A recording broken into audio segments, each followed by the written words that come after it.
الحمد للہ والصلاة والسلام علی رسول اللہ اما بعد فاعوذ باللہ من الشیطان الرجیم بسم اللہ الرحمن الرحیم الحمد للہ رب العالمین۔ قرآن مجید کی ابتدا سورۃ الفاتحہ سے ہوتی ہے۔ صحیح احادیث سے سورۃ الفاتحہ کے مختلف نام نبی مکرم صلی اللہ علیہ وسلم سے جو ثابت ہیں، ان میں فاتحۃ الکتاب، الصلاۃ، سورۃ الحمد للہ رب العالمین، سورۃ الحمد، السبع المثانی، القرآن العظیم، ام القرآن اور ام الکتاب۔ یہ تمام نام سورۃ الفاتحہ کے نام ہیں۔ فاتحۃ الکتاب اس سورت کو اس لیے کہتے ہیں کیونکہ اس سورہ مبارکہ سے کتاب کی ابتدا ہوتی ہے۔ الصلاۃ اس سورت کو اس لیے کہتے ہیں کیونکہ اس کے بغیر نماز نہیں ہوتی۔ الحمدللہ رب العالمین سے سورہ مبارکہ کی ابتدا ہوتی ہے، اور سورۃ الحمد اس میں اللہ رب العالمین کی تعریف ہے۔ السبع المثانی، 7 بار بار پڑھی جانے والی آیات، چونکہ ہر کوئی جب نماز پڑھتا ہے تو ان آیات کو بار بار پڑھتا ہے، تو اس لیے اس کو السبع المثانی بھی کہتے ہیں۔ یہ قرآن عظیم ہے کیونکہ قرآن مجید میں سب سے عظمت والی جو سورہ مبارکہ ہے وہ سورۃ الفاتحہ ہے، ام القرآن یا ام الکتاب، چونکہ تمام قرآن مجید کا خلاصہ اللہ رب العالمین نے سورۃ الفاتحہ میں رکھا ہے، اس لیے اسے کتاب کی ماں یا قرآن مجید کی ماں بولا جاتا ہے۔ سورۃ الفاتحہ جو ہے، لوگوں نے کہا ہے کہ یہ قرآن مجید کے جو 30 پارے ہیں ان میں سے کسی پارے کا حصہ نہیں ہے، کیونکہ پہلا پارہ جو ہے وہ الف لام میم سے شروع ہوتا ہے، وہ الحمدللہ سے شروع نہیں ہوتا، اور دوسرا پارہ سیقول سے، تیسرا تلک الرسل سے۔ تو چونکہ اس سے اس پارے کی ابتدا نہیں ہوتی، تو اس لیے بعض لوگوں کا یہ نظریہ ہے کہ سورۃ الفاتحہ 30 پاروں میں شامل نہیں ہے۔ اصل یہ ہے کہ یہ قرآن مجید کے دیباچہ اور مقدمہ کے طور پر ہے۔ جیسا کوئی بھی ایک کتاب ہوتی ہے، اس کے شروع میں ایک دیباچہ لکھا ہوتا ہے، یا ایک مقدمہ لکھا ہوتا ہے، یا اس کا ایک خلاصہ لکھا ہوتا ہے، یا ایک دعویٰ کیا ہوتا ہے اگلے صفحات میں جس کی دلیل ہوتی ہے۔ تو سورۃ الفاتحہ بھی قرآن مجید میں ایسا ہی ہے کہ سورۃ الفاتحہ ایک دعویٰ ہے جس میں اللہ رب العالمین کے بارے میں اور جنت اور جہنم کے بارے میں، اچھے اور برے لوگوں کے بارے میں، اللہ سے مانگنے کے بارے میں کچھ باتیں ہیں، اور پھر آگے سارے قرآن مجید میں اللہ تعالیٰ نے اس کی تفصیل کا تذکرہ کیا ہے۔ قرآن مجید کی ترتیب کے اعتبار سے اس سورہ مبارکہ کا پہلا نمبر ہے، اور نازل ہونے کے اعتبار سے یہ سورہ مبارکہ 5ویں نمبر پر ہے۔ یعنی قرآن مجید کی جو صورتیں ہیں، نازل ہونے کے اعتبار سے سورۃ الفاتحہ 5ویں نمبر پر ہے، اور غالباً یہ واحد صورت ہے جسے اللہ تعالیٰ نے ایک ہی دفعہ نازل کیا تھا، وگرنہ باقی صورتیں جو ہیں اس کی کچھ آیات نازل ہوتی ہیں، پھر کچھ آیات نازل ہوتی ہیں۔ لیکن سورۃ الفاتحہ یک بارگی میں نازل ہوئی اور اللہ تعالیٰ نے اس کی تمام جو آیات ہیں وہ ایک ہی دفعہ نازل فرمائی تھی۔ اس سورہ مبارکہ کے بہت سے فضائل ہیں، آج ان فضائل کا تذکرہ کریں گے۔ سیدنا عبداللہ ابن عباس رضی اللہ عنہما بیان کرتے ہیں، صحیح مسلم میں یہ روایت ہے، ایک دفعہ جبرائیل علیہ السلام نبی اکرم صلی اللہ علیہ وسلم کے پاس بیٹھے ہوئے تھے، انہوں نے اپنے اوپر سے زوردار ایک آواز سنی جیسے کوئی دروازہ کھلتا ہے، تو اپنا سر اٹھایا اور فرمایا یہ آسمان کا ایک دروازہ ہے جو آج کھولا گیا ہے، آج سے پہلے یہ دروازہ کبھی نہیں کھولا گیا۔ تو اس سے ایک فرشتہ اترا، پھر فرمایا یہ فرشتہ زمین پر اترا ہے آج، اور اس سے پہلے یہ زمین پر کبھی نہیں آیا۔ اس فرشتے نے سلام کہا اور کہا کہ آپ کو دو نوروں کی خوشخبری ہو جو آپ کو دیے گئے ہیں، اور یہ دو نور آپ سے پہلے کسی بھی اللہ نے پیغمبر کو نہیں دیے۔ ان میں ایک جو نور ہے وہ سورۃ الفاتحہ ہے، اور ایک نور سورۃ البقرہ کی آخری 2 آیات ہیں۔ یہ اللہ رب العالمین نے جو ہمارے نبی اکرم صلی اللہ علیہ وسلم کے قلب اطہر پر یہ جو 2 نور نازل کیے ہیں، اللہ نے ایسے نور کبھی بھی کسی نبی کو نہیں دیے۔ اور آپ صلی اللہ علیہ وسلم سے مزید کہا آپ ان دونوں میں سے جو حرف بھی پڑھیں گے وہ چیز آپ کو ضرور عطا کر دی جائے گی، یعنی ان کے ذریعے اللہ تعالیٰ سے جس بھی چیز کا سوال کریں گے اللہ رب العالمین وہ چیز آپ کو عطا کر دیں گے۔ ابو سعید بن معلہ رضی اللہ عنہ فرماتے ہیں نبی مکرم صلی اللہ علیہ وسلم میرے پاس سے گزرے، میں نماز پڑھ رہا تھا، آپ نے مجھے بلایا، میں نبی صلی اللہ علیہ وسلم کی خدمت میں حاضر نہیں ہو سکا کیونکہ میں نماز پڑھ رہا تھا، اور جب میں نماز سے فارغ ہوا اللہ کے رسول کی خدمت میں حاضر ہوا، آپ نے کہا کہ تمہارے میرے تک آنے میں کون سی چیز رکاوٹ بن گئی جبکہ میں نے تمہیں بلایا تھا اور تم میرے پاس نہیں آئے؟ میں نے کہا اللہ کے رسول نماز پڑھ رہا تھا۔ تو آپ صلی اللہ علیہ وسلم نے مجھ سے کہا کہ کیا تم نے یہ آیت نہیں پڑھی؟ کیا اللہ رب العالمین نے یہ نہیں فرمایا کہ نبی جب بھی تمہیں بلائے تم نے نبی کی بات سننی ہے؟ نبی جب بھی بلا لے، بندہ نماز پڑھ رہا ہے یا نماز سے ہٹ کے کسی اور چیز میں مشغول ہے، ہر صورت نبی کی بات ماننا فوری طور پہ ضروری ہوتا ہے۔ اور آپ صلی اللہ علیہ وسلم نے ان سے کہا کہ جب تم مسجد سے نکلو گے تو نکلنے سے پہلے میں قرآن مجید کی سب سے عظیم سورت کے بارے میں آپ کو بتاؤں گا، کیا میں تمہیں بتاؤں نا؟ میں نے کہا کہ کیوں نہیں۔ آپ صلی اللہ علیہ وسلم جب مسجد سے نکلنے لگے تو میں نے آپ کو یاد کروایا کہ آپ نے مجھے یہ کہا تھا کہ مسجد سے نکلنے سے پہلے میں قرآن مجید کی سب سے عظیم سورت کے بارے میں آپ کو بتاؤں گا۔ تو آپ صلی اللہ علیہ وسلم نے فرمایا الحمدللہ رب العالمین، یہ الحمدللہ رب العالمین جو سورت ہے، جو سورت الفاتحہ ہے، یہ 7 مثانی ہے، بار بار پڑھی جانے والی آیات ہیں، یہی قرآن عظیم ہے جو اللہ رب العالمین نے مجھے دیا گیا ہے، اللہ تعالیٰ کی طرف سے مجھے دیا گیا ہے، یہ 7 مثانی ہے اور یہی قرآن عظیم ہے۔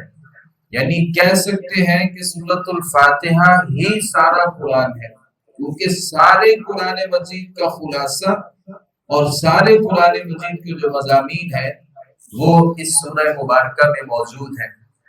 اور آپ سب نے اس روایت کو سن رکھا ہوگا جو سیدنا ابو سعید خدری رضی اللہ عنہ سے ہے، فرماتے ایک سفر میں تھے، راستے میں کسی جگہ پہ ہم نے ایک پڑاؤ ڈالا، ایک لڑکی آئی اور کہنے لگی قبیلے کے سردار کو سانپ نے کاٹ لیا ہے اور ہمارے لوگ غائب ہیں، کوئی تم میں دم کرنے والا ہے؟ اس کے ساتھ ایک آدمی گیا، اس کے متعلق ہمیں دم کرنے کا گمان نہیں تھا، یعنی ہم صحابہ کرام میں سے ہی ایک بندہ اٹھا اور اس نے کہا کہ میں دم کر سکتا ہوں۔ ہمیں کبھی خیال نہیں ہوا کہ یہ بندہ بھی کبھی کو دم کر سکتا ہے۔ تو بہرحال یہ آدمی گیا اور اس نے جا کر کے ان کو دم کیا تو سردار تندرست ہو گیا۔ تو سردار نے ان کو 30 بکریاں دی اور ساتھ پینے کے لیے کچھ دودھ بھی دیا۔ جب وہ واپس آیا تو ہم نے اس سے پوچھا کہ تم دم بھی کر لیتے ہو؟ اس نے کہا کہ میں نے صرف ام الکتاب کو پڑھا، یعنی سورۃ الفاتحہ کو پڑھا اور میں نے اس کو دم کر دیا، اللہ رب العالمین نے اس کو شفا یاب کر دیا۔ تو نبی صلی اللہ علیہ وسلم کے پاس جب حاضر ہوئے اور آپ صلی اللہ علیہ وسلم کو بتایا کہ اس طریقے سے ایک سردار تھا، ہم نے ان سے کھانا مانگا اور انہوں نے ہماری ضیافت کرنے سے انکار کر دیا، پھر سانپ نے اس کو ڈس لیا، وہ ہمارے پاس آئی، ہم نے ان کو دم کیا، نتیجے میں 30 بکریاں ہمیں ملی اور ایک روایت کے مطابق 40 بکریاں تھیں۔ تو آپ صلی اللہ علیہ وسلم نے اس کمائی کو حلال کہا اور کہا کہ اس میں ہمارا جو حصہ بنتا ہے وہ ہمیں پیش کیا جائے۔ نبی مکرم صلی اللہ علیہ وسلم کے ایک اور صحابی ہیں جن کا نام خارجہ ہے، ان کے چچا علاقہ تمیمی بیان کرتے ہیں کہ وہ رسول صلی اللہ علیہ وسلم کے پاس حاضر ہوئے، اسلام لے آئے، واپس گئے تو ان کا گزر کچھ ایسے لوگوں کے پاس ہوا کہ ایک پاگل آدمی تھا، اسے لوہے کی زنجیروں میں لوگوں نے باندھ رکھا تھا اور اس کے گھر والے کہنے لگے کہ تمہارا یہ ساتھی، یعنی یہ بندہ نیا نیا اللہ کے نبی صلی اللہ علیہ وسلم کے پاس سے آیا ہے تو یقیناً یہ خیر لے کر کے آیا ہوگا، تمہارے پاس ایسی کوئی چیز ہے کہ تم ہمارے اس پاگل آدمی کا جس کو ہم نے لوہے کی زنجیروں میں جکر رکھا ہے، کیا تمہارے پاس اس کا کوئی علاج ہے؟ میں نے اسے سورۃ الفاتحہ فاتحۃ الکتاب پڑھ کے دم کیا تو وہ تندرست ہو گیا۔ تو ان لوگوں نے مجھے 100 بکریاں دی۔ کتنی بکریاں؟ 100 بکریاں دی۔ تو میں رسول اکرم صلی اللہ علیہ وسلم کے پاس آیا، میں نے سارا واقعہ آپ کو بتایا۔ آپ صلی اللہ علیہ وسلم نے میرے سے پوچھا تم نے فاتحۃ الکتاب سے ہٹ کے بھی کسی سورت کو پڑھا تھا یا کسی چیز کو پڑھا؟ میں نے کہا اللہ کے نبی صرف فاتحۃ الکتاب کو پڑھا، صرف سورۃ الفاتحہ کو پڑھا۔ آپ نے فرمایا بکریاں لے لو، مجھے اپنی عمر کی قسم ہے، میں اپنی عمر کی قسم اٹھاتا ہوں، جس نے باطل دم کے ساتھ کھایا تو تم نے تو حق دم کے ساتھ کھایا ہے۔ کچھ لوگ باطل دم کرتے ہیں، پتہ نہیں ان میں ہوتا کیا ہے، تو تم نے جو 100 بکریاں حاصل کی ہیں یہ ایک برحق کام ہے اور آپ اس کو کھا سکتے ہیں۔ نبی صلی اللہ علیہ وسلم نے اس کو کھانے کی اجازت دی۔ اس کا مطلب یہ ہوا کہ کہا یہ جاتا ہے کہ سورۃ الفاتحہ کو سورۃ الشفا بھی کہا جاتا ہے، یعنی اس کے ذریعے آپ شفا بھی حاصل کر سکتے ہیں۔ یہ بچوں کو گھر میں مسئلہ ہو جاتا ہے تو ہم بھاگتے ہیں، کوئی ایسا بندہ ملے جو اس کو دم کر لے، تو مسجد میں آتے ہیں تو اس سے بہت بہتر ہوتا ہے کہ آپ سورۃ الفاتحہ پڑھیں اور اپنے اس بچے کو دم کر لیں۔ آپ کا بچہ وہ پاگل تو نہیں ہے جو ایک پاگل تھا اور صحابی رسول نے اسے دم کیا تھا۔ ایک پاگل اگر اس سے صحیح ہو سکتا ہے تو آپ کے بچے کا بخار بھی اتر سکتا ہے، نظر لگی ہے اس کو بھی اتر سکتی ہے، اور وہ جو جس کو سانپ نے ڈس لیا تھا اور ہمارے زمانے میں ہو تو اس کے علاج کے لیے ہمیں لمبے چوڑے کام کرنے پڑیں گے، تو صحابی رسول نے محض سورۃ الفاتحہ پڑھی۔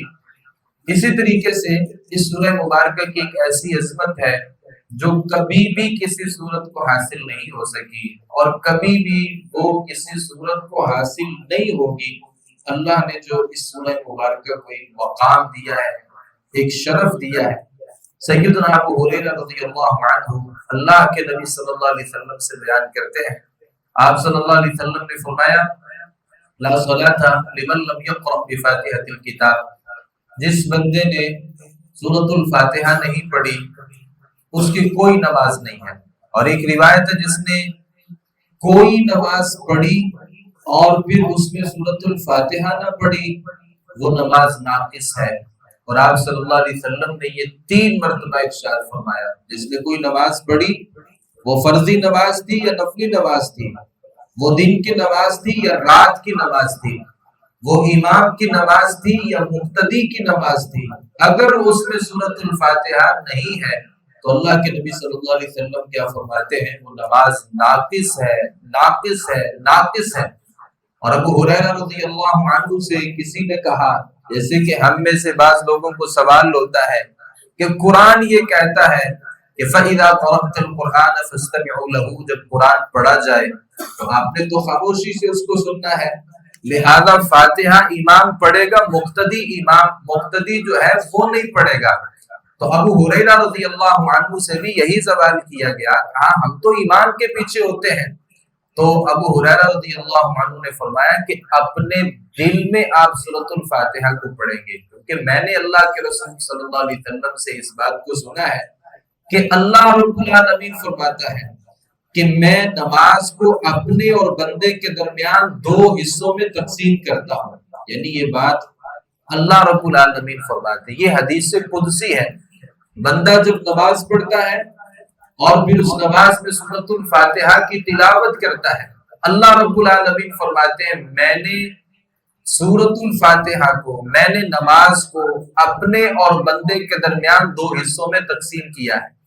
میرے بندے کے لیے وہ ہے جو بندے نے میرے سے سوال کیا، جب بندہ یہ کہتا ہے نا الحمدللہ رب العالمین، تو اللہ تعالیٰ فرماتا ہے حمدنی عبدی، میرے بندے نے میری تعریف کی ہے۔ یعنی اللہ رب العالمین کو بڑا اچھا لگتا ہے، اللہ تعالیٰ بڑا خوش ہوتے ہیں۔ بندہ جب یہ کہتا ہے الحمدللہ رب العالمین، تمام تعریفیں اللہ رب العالمین کے لیے ہیں، تو اللہ تعالیٰ کہتا ہے حمدنی عبدی، میرے بندے نے میری تعریف کی۔ اور پھر جب بندہ کہتا ہے الرحمن الرحیم، تو اللہ تعالیٰ کہتا ہے مجدنی عبدی، میرے بندے نے میری ثنا بیان کی ہے۔ اور جب بندہ کہتا ہے مالک یوم الدین، تو اللہ تعالیٰ فرماتے ہیں کہ مجدنی عبدی، میرے بندے نے میری تمجید بزرگی بیان کی، پیچھے ہے میری ثنا بیان کی، یہاں ہے میری بزرگی بیان کی۔ اور کبھی فرماتا ہے میرے بندے نے اپنا آپ میرے سپرد کر دیا، بندہ یہ کہتا ہے مالک یوم الدین، اللہ کہتا ہے بندے نے اپنا آپ میرے سپرد کر دیا ہے۔ پھر بندہ اللہ رب العالمین سے اپنے تعلق کو ظاہر کرتا ہے، ایاک نعبد و ایاک نستعین، تیری عبادت کرتے ہیں، تجھ سے مدد طلب کرتے ہیں۔ تو اللہ تعالیٰ فرماتے ہیں یہ میرے اور میرے بندے کے لیے درمیان ہے، اور میرے بندے کے لیے وہ ہے جو مجھ سے سوال کرتا ہے۔ پھر بندہ کہتا ہے اہدنا الصراط المستقیم۔ اب اللہ چونکہ یہ کہہ رہا ہوتا ہے کہ بندہ جو میرے سے مانگے گا میں اس کو عطا کروں گا، اور بندہ اللہ سے صراط مستقیم کا تقاضا کرتا ہے اور اللہ اسے صراط مستقیم کے راستے پر گامزن کرتا ہے۔ اس کا مطلب یہ ہوا کہ جب بندہ سورۃ الفاتحہ کی تلاوت کر رہا ہوتا ہے نا، اللہ رب العالمین ان باتوں کا جواب دے رہا ہوتا ہے۔ بندہ پڑھتا ہے الحمدللہ رب العالمین، تو اللہ اس کو جواب دیتا ہے حمدنی عبدی۔ اللہ تعالیٰ اپنے فرشتوں سے کہتا ہوگا کہ میرا بندہ میری تعریف کر رہا ہے، میرا بندہ میری ثنا کا تذکرہ کر رہا ہے، میرا بندہ میرے سے اپنے تعلق کو قائم کر رہا ہے۔ تو یہ اس بندے کو فضیلت حاصل ہوتی ہے جو سورۃ الفاتحہ کی تلاوت کرتا ہے۔ اور جو آج تک ان باتوں میں الجھا ہے کہ فاتحہ نہیں پڑھنی چاہیے، پڑھنی چاہیے، ہمیں اس بات کا علم نہیں ہے، تو وہ اتنے بڑے ثواب اور اجر سے ایسا شخص معروف رہ سکتا ہے۔ اللہ تعالیٰ سے دعا ہے صحیح معنوں میں قرآن مجید کو سمجھنے، اس پر عمل پیرا ہونے کی توفیق عطا فرمائے۔ ما علینا الا البلاغ المبین۔